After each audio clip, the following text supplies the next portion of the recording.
Hi guys, welcome back to my channel Mukta cooking house. এখন তৈরি করে দেখাবো শীতে নতুন খেজুরের গুড়ের পায়েস। অনেকেই বলে থাকেন যে খেজুরের গুড়ের পায়েস তৈরি করার সময় দুধ ফেটে যায়, পারফেক্টভাবে হয় না। কতটুক দুধের মাঝে কতটুক চাল লাগবে এবং কিভাবে তৈরি করলে পায়েসটা পারফেক্ট হবে, দুধ ফেটে যাবে না, তা এখন এই রেসিপিতে দেখিয়ে দিব। চলুন দেখে নিই। এখানে আমি 1 লিটার দুধ দিয়ে দিচ্ছি। প্রথমে পাতিলে দুধ দিয়ে দিয়েছি, এখন বলক করে নেব। বলক ওঠা পর্যন্ত আমি দুধটা নেড়ে চেড়ে নিতে থাকবো। আপনারা ফুল ভিডিওটি দেখুন, টেনে টেনে দেখবেন না।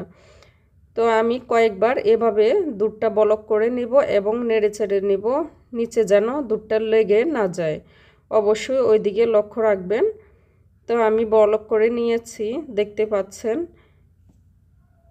আপনারা খেজুরের গুড়ের পায়েসে যদি এলাচের ফ্লেভার এবং তেজপাতার ফ্লেভার পছন্দ করেন তাহলে অ্যাড করে দিতে পারেন। আমার পার্সোনালি পছন্দ না, তাই আমি দেইনি, কারণ এখানে চিনি গুঁড়া চালের একটা ফ্লেভার রয়েছে খুব সুন্দর এবং খেজুরের গুড়ের খুব সুন্দর ফ্লেভার রয়েছে, তাই আমি মনে করেছি যে না দিলেও চলবে, এই গানটাই যথেষ্ট। তো আপনারা যদি পছন্দ করেন তাহলে আপনারা অ্যাড করে দিতে পারেন। বেশিক্ষণ বলক করা যাবে না, জাস্ট 2-3টা বলক করে নিলেই চলবে।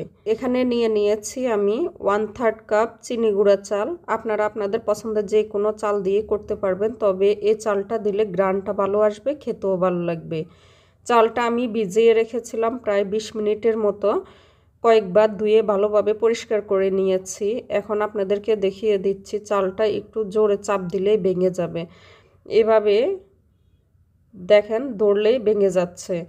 অবশ্যই চালটা 20 মিনিট থেকে আধা ঘন্টা আপনারা ভিজিয়ে রাখবেন, তাহলে খুব তাড়াতাড়ি হয়ে যাবে। তো আমি বাকি পানিটাও ভালোভাবে ছেঁকে নিয়েছি। এখন চলে যাব চুলায়।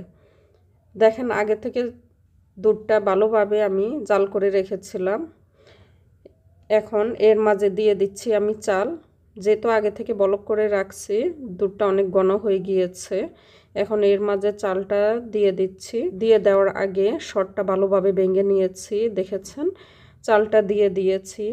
দিয়ে এখন আমি অনবরত নাড়তে থাকবো। নাড়া বন্ধ করা যাবে না, কারণ নাড়া বন্ধ করলে নিচে চালটা দলা পেকে যাবে, শক্ত হয়ে যাবে, তাহলে দেখবেন যে দলা দলা হয়ে গিয়েছে। তো অবশ্যই এভাবে মিডিয়াম টু লো হিটে রেখে রান্না করে নেবেন। আপনারা দেখতে পাচ্ছেন আমি চুলার আগুনটা লোয়ে রেখেছি। তো আগে থেকে চালটা ভিজিয়ে রাখার কারণে আমার এখানে 20 মিনিট লেগেছে চালটা হতে।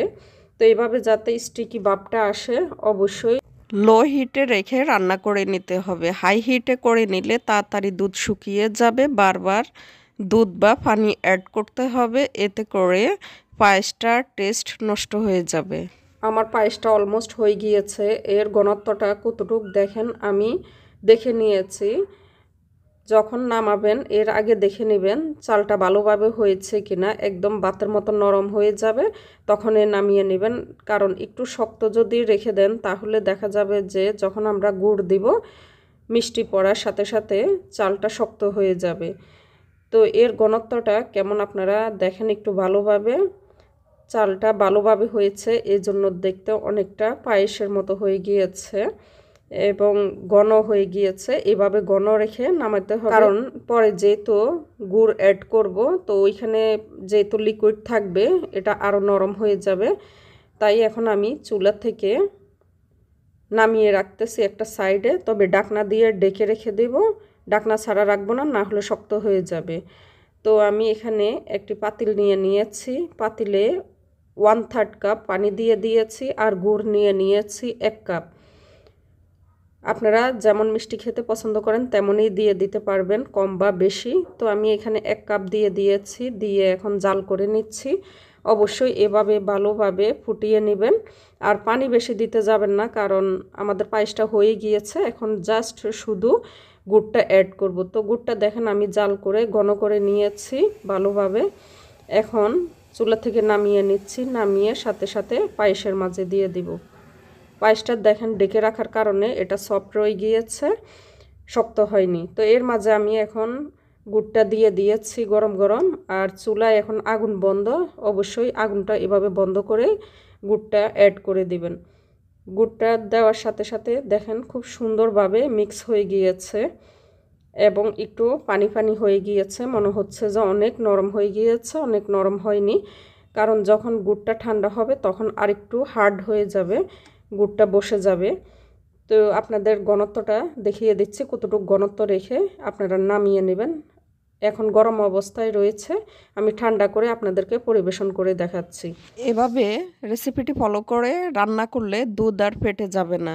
আমি এখানে একটি বাটি নিয়ে নিয়েছি, বাটিতে ঠান্ডা করে এখন পরিবেশন করে দেখাচ্ছি, তাহলে বুঝতে আপনাদের সুবিধা হবে, কারণ গরম গরম অনেক সময় নরম থাকে, বোঝা যায় না ঘনত্বটা। দেখেন কতটুকু ঘনত্ব হয়েছে, পারফেক্টভাবে হয়েছে। তো এখানে আমি ডেকোরেশনের জন্য কাজু বাদাম এবং কাঠবাদাম নিয়ে নিয়েছি এবং কিশমিশ দিয়ে সাজিয়ে দিচ্ছি। এটা একদম অপশনাল, আপনারা চাইলে দিতে পারেন, আবার না চাইলে না দিলেও চলবে। তো আমি সৌন্দর্যের জন্য ডেকোরেশন করে দিচ্ছি। এখন বাদাম দিয়ে ডেকোরেশন করে দিয়েছি, আর উপরে স্লাইস কাঠবাদাম এবং একটা চেরি দিয়ে ডেকোরেশন করে দিয়েছি। এটা একদম অপশনাল। এখন খেয়ে দেখাচ্ছি, দেখেন কতটুকু ইয়াম্মি হয়েছে। আশা করছি আজকের রেসিপিটি আপনাদের কাছে ভালো লেগেছে। রেসিপি ভালো লাগলে চ্যানেলটি সাবস্ক্রাইব, লাইক, শেয়ার করে দিবেন। এ পর্যন্ত সবাই ভালো থাকবেন। আল্লাহ হাফেজ।